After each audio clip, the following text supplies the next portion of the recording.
हैं ABP 24 news और मैं हूं आपके साथ चेतना मिश्रा। नजर डालते हैं कुछ खास खबरों पर। कभी पीएम को बताया घमंडी, कभी सरकार पर लगाया भ्रष्टाचार के आरोप। वो कोई और नहीं, वो भाजपा नेता सत्यपाल मलिक है, जो अभी मेघालय के राज्यपाल हैं। वे पिछले कई महीनों से आए दिन अपने बयानों को लेकर सुर्खियों में बने रहते हैं। किसान आंदोलन से लेकर गोवा में भ्रष्टाचार को लेकर बयान दे चुके हैं, जिसके चलते बीजेपी बैकफुट पर नजर आई है। मलिक मेघालय के अलावा जम्मू कश्मीर, गोवा, उड़ीसा और बिहार के राज्यपाल रह चुके हैं। तो आइए जानते हैं कौन है सत्यपाल मलिक, जिसके चलते भाजपा परेशान है। आपको बता दें कि सत्यपाल मलिक ने देश के प्रधानमंत्री नरेंद्र मोदी को घमंडी करार दिया है, जिसके बाद कांग्रेस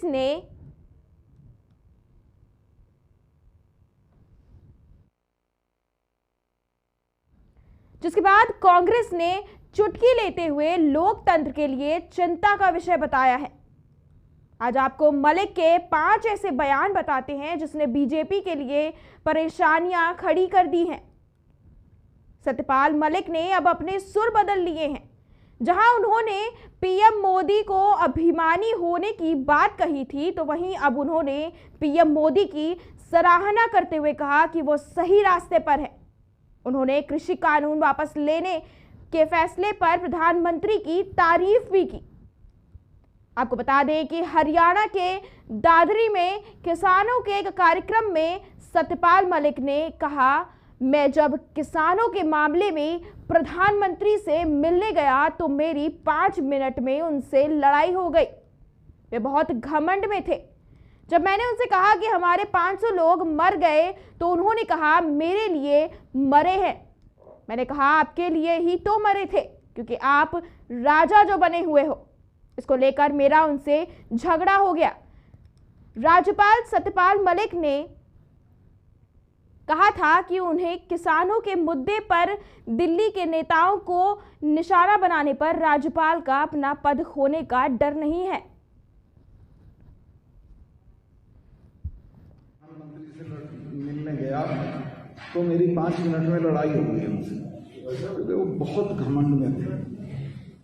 जब मैंने उन्हें कहा हमारे 500 लोग मर गए, तुम तो कुतियां मरती है तो चिट्ठी भेजते हो, तो उसने कहा मेरे लिए मरे। मैं कहा भाई आपके लिए तो मरे थे, जो आप राजा बने हुए उनकी वजह से। खैर झगड़ा हो गया मेरा। उन्होंने कहा तुम अमित शाह से मिलो। मैं अमित शाह से मिला। उसने कहा किसानों के मामले पर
सत्यपाल मलिक ने देश के प्रधानमंत्री नरेंद्र मोदी को घमंडी करार दिया।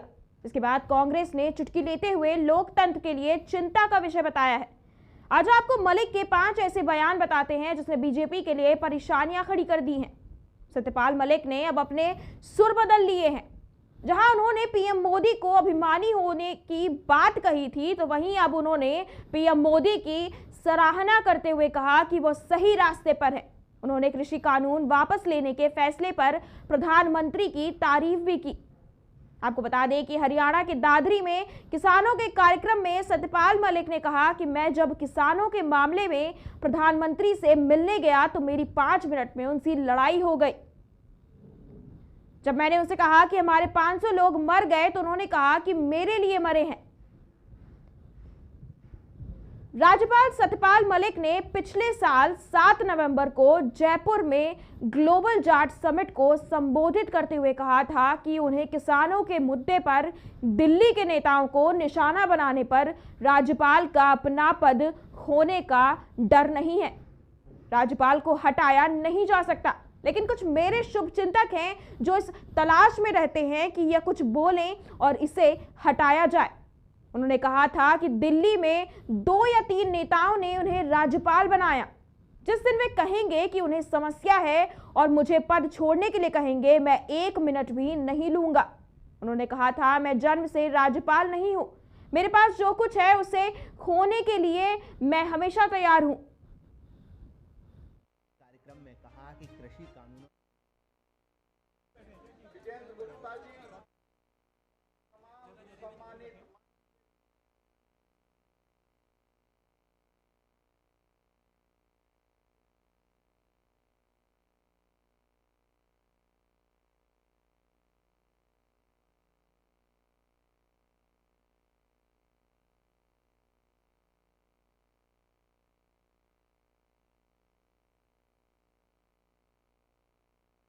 जा सकता है।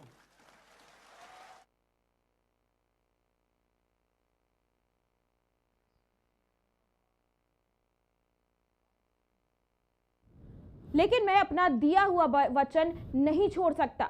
मैं पद छोड़ सकता हूं, लेकिन किसानों को पीड़ित और हारते हुए नहीं देख सकता। लखीमपुर मामले को लेकर राज्यपाल सत्यपाल मलिक ने कहा था कि केंद्रीय मंत्री अजय मिश्रा का इस्तीफा उसी दिन होना चाहिए था। वो मंत्री के लायक नहीं है। जिनकी सरकारें होती हैं उनका मिजाज थोड़ा आसमान में पहुंच जाता है। उन्हें ये दिखता नहीं है कि इनकी तकलीफ कितनी है, लेकिन एक समय ऐसा आता है जब उन्हें भी देखना पड़ता है और सुनना भी पड़ता है। अगर किसानों की नहीं मानी गई तो ये सरकार दोबारा नहीं आएगी। किसानों के साथ ज्यादती हो रही है। वो 10 महीने से पड़े हैं, उन्होंने घर बार छोड़ रखा है। वे अब भी दिल्ली में पड़े हैं, तो उनकी सुनवाई करनी चाहिए सरकार को। सत्यपाल मलिक ने गोवा सरकार पर भ्रष्टाचार के आरोप लगाए थे और मुख्यमंत्री प्रमोद सावंत को तत्काल पद से हटाने की मांग की थी। मलिक ने अपने आरोप में यह भी दावा किया था कि भ्रष्टाचार का मुद्दा उठाने के कारण ही उन्हें गोवा से हटाकर मेघालय भेजा गया। मलिक ने बताया कि जब वह गोवा के राज्यपाल थे तब उस समय सरकार की हर चीज में भ्रष्टाचार था और यह मुद्दा उठाने को लेकर ही उन्हें मेघालय भेज दिया गया। उन्होंने कहा था, मैं लोहियावादी हूं, मैंने चरण सिंह के साथ समय गुजारा है, मैं भ्रष्टाचार को बर्दाश्त नहीं कर सकता। मलिक 3 नवंबर 2019 से 8 अगस्त 2020 तक गोवा के राज्यपाल रहे।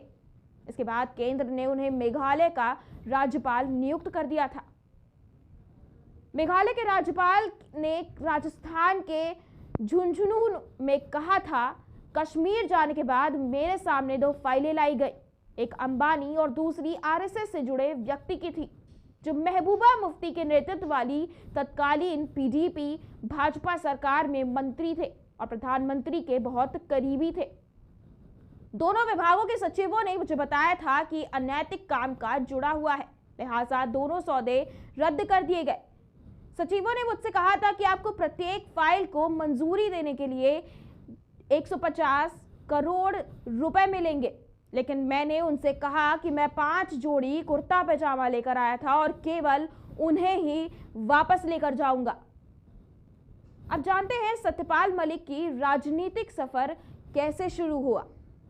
जाट परिवार से आने वाले सत्यपाल मलिक के पूर्वज यूं तो हरियाणा की पैदाइश वेस्ट यूपी की है। लोहिया के समाजवाद से प्रभावित होकर बतौर छात्र नेता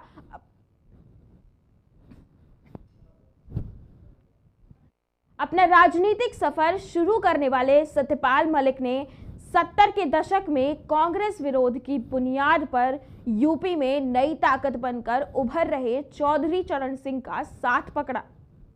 चरण सिंह कहा करते थे, इस नौजवान में कुछ कर गुजरने का जज्बा दिखता है।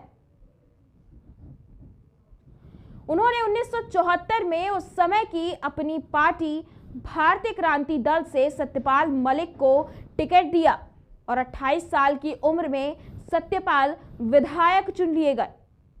सत्यपाल को जब यह एहसास हुआ कि चौधरी साहब का साथ उन्हें वेस्ट यूपी की पॉलिटिक्स तक ही सीमित रखेगा, तो वो कांग्रेस विरोध छोड़कर कांग्रेस में ही शामिल हो गए। 1984 में राज्यसभा पहुंचे। अगले ही कुछ सालों के भीतर कांग्रेस के अंदर से ही कांग्रेस के खिलाफ एक नारा गूंजने लगा था, राजा नहीं फकीर है, देश की तकदीर है। वीपी सिंह ने सत्यपाल से पूछा, हमारे साथ आओगे? सत्यपाल जनता दल में आ गए, सांसद बने और वीपी सरकार में मंत्री भी। लेकिन 2004 में उन्होंने बीजेपी ज्वाइन कर ली। अपने राजनीतिक गुरु चौधरी चरण सिंह के ही पुत्र अजीत सिंह के खिलाफ बागपत से चुनाव लड़ गए। हार मिली, लेकिन बीजेपी ने उन्हें अपने साथ बनाए रखा।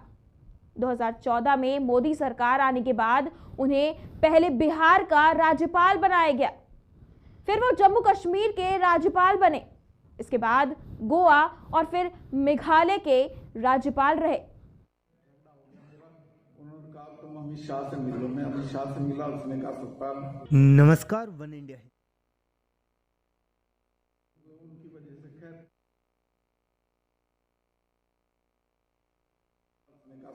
किसानों के मामले में प्रधानमंत्री से मिलने गया तो मेरी 5 मिनट में लड़ाई हो गई उनसे। वो बहुत घमंड में थे। जब मैंने उन्हें कहा हमारे